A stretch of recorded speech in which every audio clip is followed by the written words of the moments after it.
Queridos, que bênção a gente poder festejar.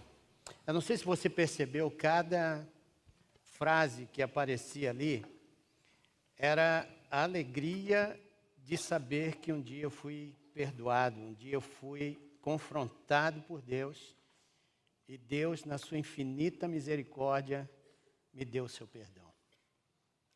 Eu acho que eu gosto de pregar o Evangelho porque o Evangelho significa que Deus é o Deus dos oprimidos. Amém? Eu acho que cada um de nós aqui passamos por um momento de opressão. Um momento em que a vida não tinha sentido. Um momento em que você, no seu contexto, Deus foi lá, tocou a tua vida, porque Deus é o Deus dos opressos. E é interessante que não é exclusividade, porque Deus também é o Deus daqueles que não estão opressos. Ele segue sendo Deus de qualquer pessoa.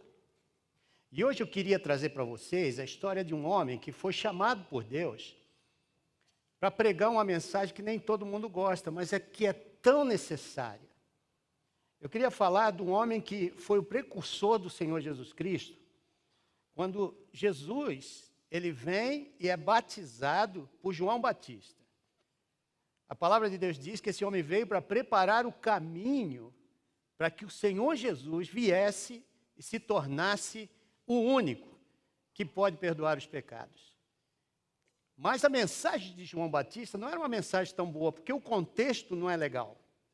Eu queria que você abrisse a tua Bíblia aí, se você tem ela, em Lucas capítulo 3, verso de 1 a 20, e eu gostaria de discorrer com você aqui um pouquinho dessa história.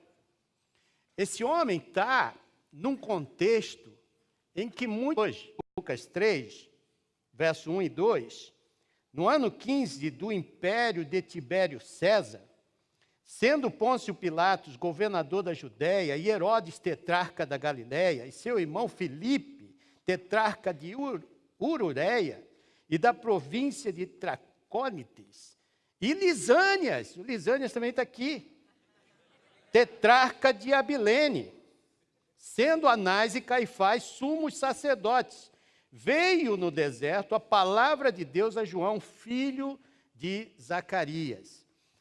Aqui é interessante porque esse grupinho aqui dava muito trabalho. Se você não tem ideia de quem esse pessoal é, o pessoal da Lava Jato dava um banho nessa turma. Quer dizer, essa turma dava um banho na turma do Lava Jato. Tibérios era um imperador terrível. Um homem depravado sexual. Diz os estudiosos sobre a história que Tibérios era aquele tipo de homem que fazia sexo com gente desde a infância até gente bem idosa. Era um homem que não tinha escrúpulo qualquer e matava as pessoas que se levantassem criticando o seu império, criticando a sua pessoa. Falasse de Augusto, porque o último nome dele, o sobrenome dele era Augusto. Falasse dele alguma coisa, pescoço cortado. Esse era um deles. Depois você tem Pôncio Pilatos, o governador. Esse homem mandava matar o tempo todo. Era cruel.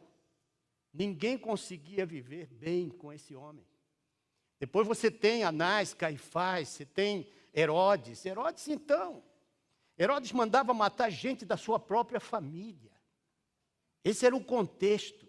Ele descobre que a sua própria esposa não gosta muito dele, e ele insinua um evento demonstrando que essa mulher estava traindo a confiança dele, manda matá-la. A mulher que ele dizia amar. Então, havia muito pecado nesse contexto em que Deus vai chamar um homem e dizer para ele: voz do que clama no deserto, preparai o caminho do Senhor. Que caminho é esse? E ele está lá no deserto e as pessoas saem da cidade e vão no deserto ouvir esse homem pregar. E quando chegam lá, eles são recebidos com algumas mensagens, porque quando você dá uma olhadinha na mensagem desse homem, não é uma mensagem de boas-vindas, é uma mensagem de confronto, porque o mal é sistêmico.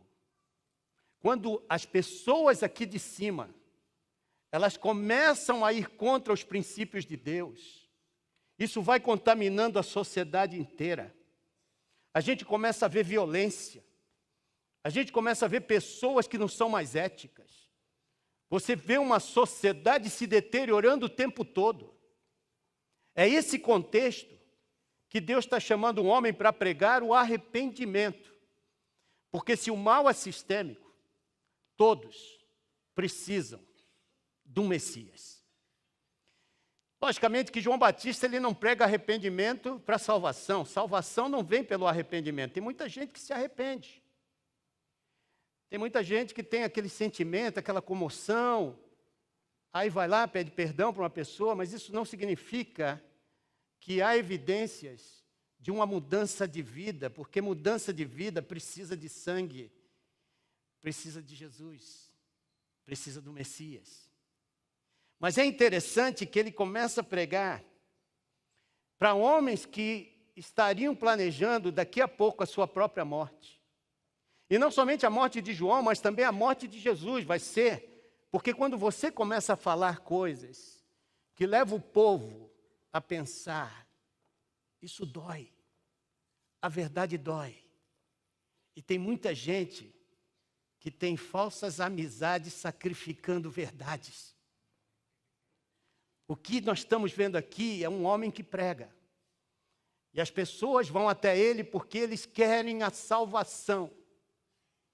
Queridos, você tem que dar um glória a Deus muito gostoso agora, porque o teu Deus, ele não importa a tua circunstância, não importa o que você esteja vivendo, não importa a tua dor, ele olha para você, ele te ama, está fazendo alguma coisa nesse exato momento que você não tem nem ideia, para que daqui a pouco, todos nós, possamos dizer, glorificado seja o nome do Senhor. E é interessante que esse homem está vivendo isso, ele prega umas mensagens, raça de víbora. Gente, já pensou? Você vem numa igreja para escutar raça de víbora? Ele começa a falar aqui coisas que as pessoas estão vivendo. Se você dá uma olhadinha direitinho nesse texto, você vai ver que a mensagem dele, ela tinha um encontro com o pecado, porque Jesus, ele quer confrontar a minha vida, a sua vida, naquilo que nós estamos precisando e que a gente não consegue ver.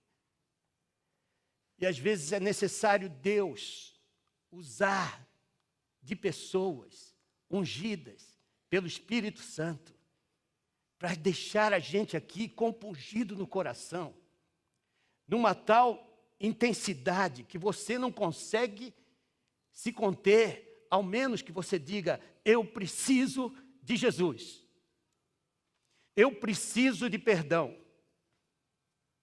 É interessante que a mensagem de João, ela leva as pessoas a entender a sua condição pecaminosa.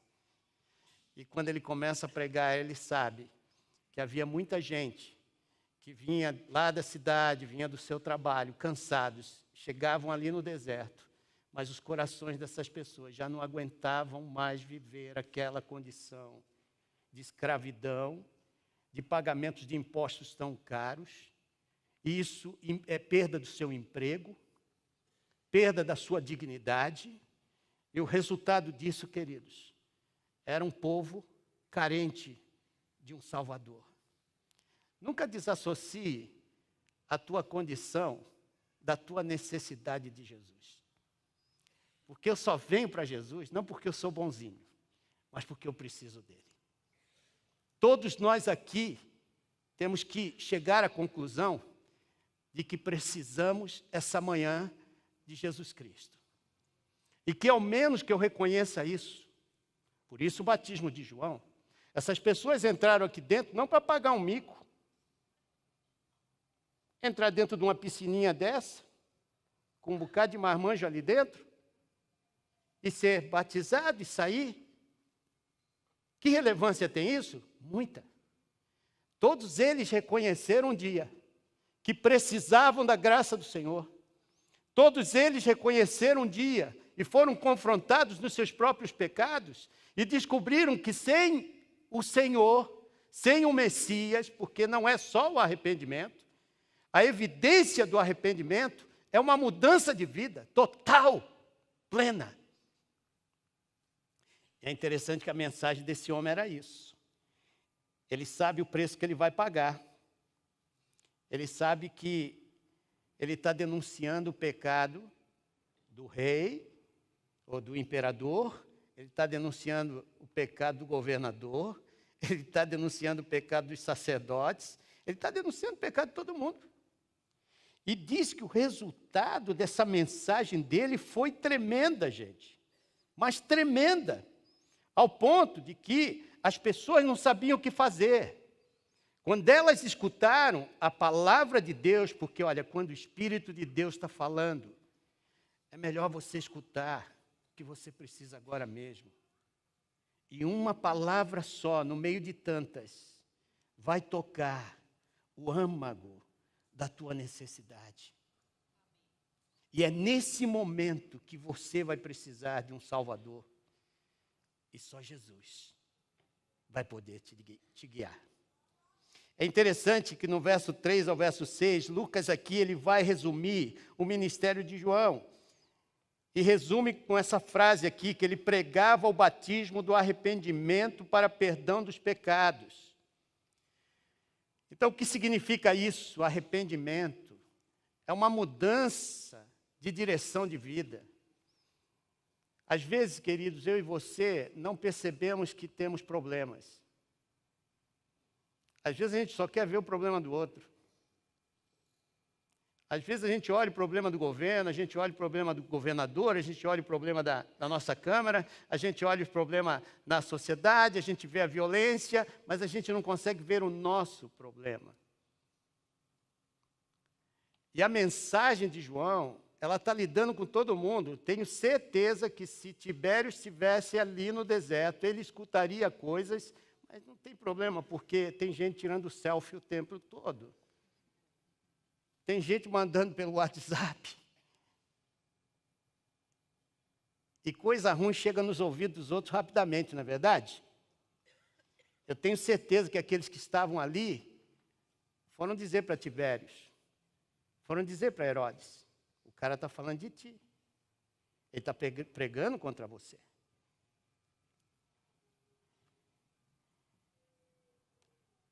Deus, Ele sabe o que Ele está fazendo nesse exato momento, nesse país chamado Brasil. Amém? Nós não sabemos, mas um dia vamos saber. Um dia Deus vai deixar tudo claro, porque Ele é Deus, porque Jesus é seu Filho, porque todos precisam se arrepender dos seus pecados. E a mensagem aqui é muito clara. Deus está falando, através de João, que todos precisavam se arrepender. E queridos, eu confesso a vocês que muitas vezes tem coisas na minha vida que passa batido. Que ao menos que o Espírito de Deus fale comigo, numa reunião como essa, em que eu estou sentado aqui, sem pensar que de repente vai sair alguma coisa, aí o Espírito de Deus vem e bum!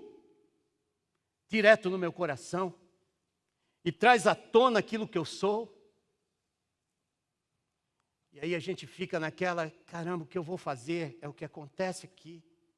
Se você dá uma olhadinha no texto, diz aí que a mensagem, ela confrontava as pessoas com a verdade, do verso 7 até o verso 9. E a multidão, ela vinha e queria ouvir mais. Engraçado, o povo gostava de desafio. O povo gostava de ser confrontado. Tem muita gente que quando ouve uma mensagem que confronta o coração, fica meio tocado, no sentido de que esse aí está pregando muito forte. Deixa eu te dizer uma coisa, Deus não brinca com a gente. E glória a Deus que você está numa igreja que não brinca com você nem comigo. Todos nós somos responsáveis diante do Senhor. Toda vez que a mensagem do Senhor é pregada, eu sou confrontado. E nesse confronto de amor, Deus quer me perdoar e tirar toda a minha culpa fora para que eu seja usado.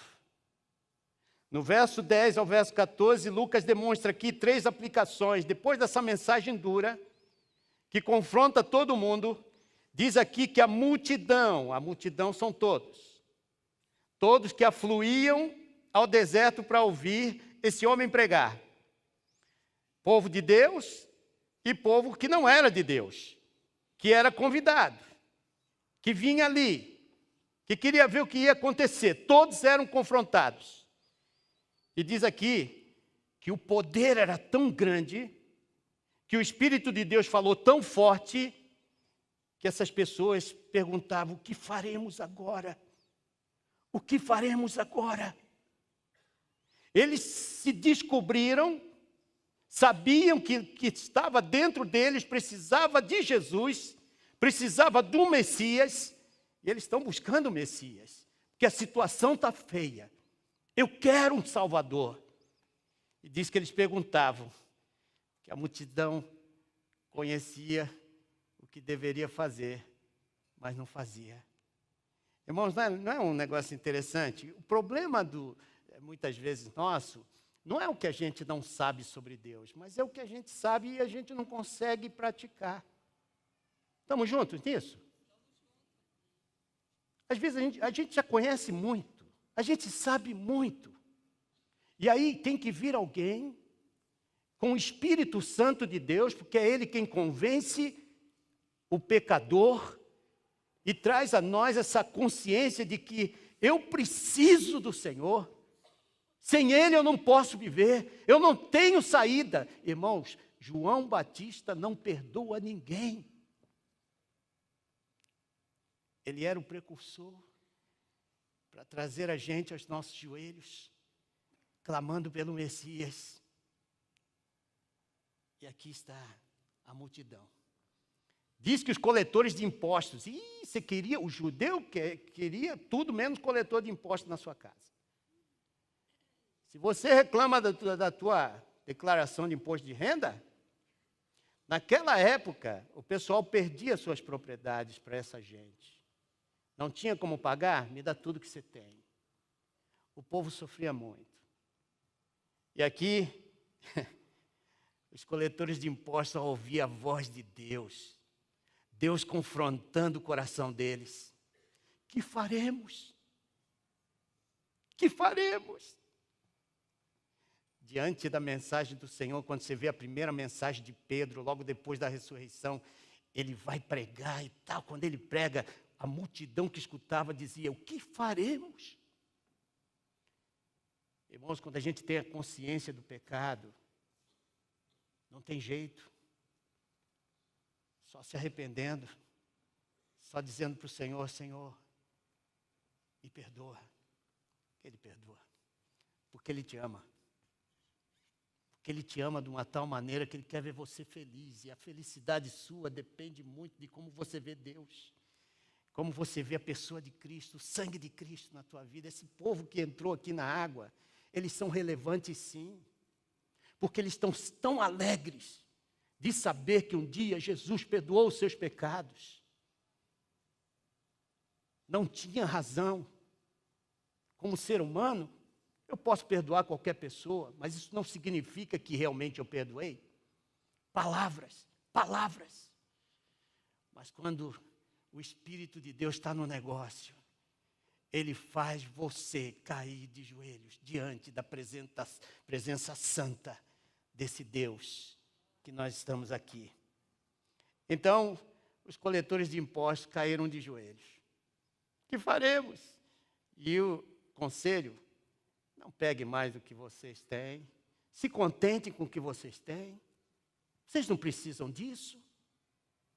Havia uma palavra que exigia uma mudança de comportamento, de atitude. A terceira aplicação que você vê desse texto: os soldados. Os soldados matavam muita gente, os soldados faziam o que queriam, porque a corrupção vinha de cima. Agora os soldados, eles matavam as pessoas, roubavam as pessoas, tiravam das pessoas a sua liberdade. Aqueles que eles deveriam proteger, não protegiam. E é interessante que eles também, quando ouvem essa mensagem do Evangelho, que está por vir, porque o reino estava chegando, e Jesus vem declarar, João Batista ele declara antes, o reino está para chegar. E Jesus diz, o reino já está. Porque quando você pede para o reino vir, Deus virá e vai ocupar o seu lugar na tua vida e na vida daqueles que estão ao teu redor. Eles vão ver o que Jesus é capaz de fazer contigo. Amém, irmãos? Amém? E é interessante que os soldados, eles pediam e sentiam que precisavam se arrepender e recebiam o perdão de Deus. Eu não sei como é que está a tua situação ao vir a essa igreja hoje. Eu sei da minha situação. Eu sei como eu tive que chegar para Jesus no meio do meu caos, da minha circunstância, e dizer para Ele, Senhor, eu não sei como sair disso. Quando você já tentou tudo, quando você já fez tudo que estava à tua condição, ao teu esforço, quando você gastou todo o teu dinheiro, você viu tantas histórias aqui. Cada uma delas era um caos. Mas ao menos que essa gente chegasse à conclusão, eu preciso muito da intervenção daquele que pode tirar a culpa que eu tenho no meu coração. Ao menos que dissessem isso, essa celebração nunca aconteceria. Não pense que isso aqui é simplesmente um evento da Igreja Batista do Morumbi. Isso aqui é a celebração de corações quebrantados na presença de Deus, que sentiram o poder de Deus, que viram Deus agindo na sua vida e se arrependeram e vieram humildemente e disseram, o que farei? E Jesus disse, se confessardes os vossos pecados, eu sou fiel e justo para te libertar, para te perdoar de todas as tuas feridas, os teus pecados. Queridos, essa manhã, Deus tem para nós aqui uma mensagem muito séria, de que o batismo nos faz olhar para trás e saber quem eu era, e que eu fui sepultado naquelas águas ali com Jesus Cristo na morte dele. Mas eu nasci de novo. Eu nasci de novo. Eu ressurgi das águas. Eu ressurgi do meu pó. Eu ressurgi do meu caos. Para ter uma vida completamente nova. Ter um sentido novo de direção. E olhar o caos dessa humanidade caída e poder ser uma bênção com uma vida que reflita a presença, a graça, a misericórdia, que reluz aqui aquilo que você é aqui dentro. Esse é o passo para quem quer entrar naquelas águas. Arrependimento é o primeiro. O último é você descobrir que não adianta só arrependimento. Eu preciso do perdão dos meus pecados. E só Jesus é capaz de dar. Por isso que Jesus, quando ele vem, ele cumpre tudo o que estava escrito em Isaías, as profecias todas, ele vai se batizar. Ele se batiza para dar para nós o sentido verdadeiro, que aquilo que as pessoas perguntavam para João, João, você é o Messias? Porque todos estavam esperando aquele que poderia perdoar. Você é o Messias, João? Você é o Messias, João? Imagina, ele pregando aquelas coisas tão fortes, cheio do Espírito, as pessoas sentindo no seu coração o seu próprio pecado. Eles perguntavam, você é o Messias? Ele dizia, não, eu vim preparar o caminho. Mas vem um aí. Esse sim, é muito maior do que eu. Ele tem o poder de libertar qualquer um das amarras dos seus pecados. Ele está falando de Jesus. E quando Jesus vem, queridos, ele olha para nós. Ele vê tudo. Ele conhece você mais do que você mesmo. Ele sabe tudo que vai acontecer com você. Ele te ama de um jeito que você não tem ideia. Se Ele quer tirar alguma coisa da tua vida, é para colocar aí dentro do teu coração o seu amor, a sua graça, que é incomparável a qualquer das coisas mais preciosas que você já teve na tua vida. É esse Cristo que nós estamos te apresentando aqui essa manhã, que começa com um ato da tua parte, em dizer: Senhor, eu preciso da tua graça no dia de hoje. Perdoa, Senhor, aquilo que eu fiz. Queridos, não olhe o pecado do outro. Olhe o seu. Eu diria para você uma coisa. O perdão que você possa dar para aqueles que te ofenderam não vai mudar o passado, mas enobrece o seu futuro. Liberta você e o ofensor. E faz com que você tenha uma vida plena, cheia de graça. Isso dá um resultado tremendo numa sociedade como essa que nós estamos falando aqui. João Batista pregou arrependimento, o povo se arrependeu. Mas eles precisavam agora da graça que só Jesus dá. Talvez essa manhã eu vou convidar os meus irmãos que venham aqui e nós vamos cantar um hino.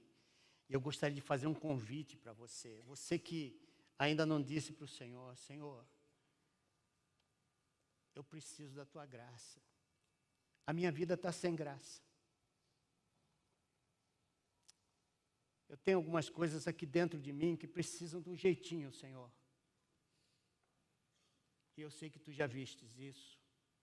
E se essa manhã o Espírito de Deus falou com você, eu gostaria de te convidar a, junto comigo aqui na frente, a gente orar e pedir a Deus que nos perdoe, que nos livre e que Jesus venha de uma maneira tão forte na gente. Aliás, só venha se o Espírito de Deus está compungindo o teu coração, porque se Ele não tocar, esse arrependimento não vai dar em nada. Mas se é do Senhor, Deus vai mudar a tua sorte, porque é promessa que Ele estará contigo todos os dias da tua vida, até a consumação dos séculos.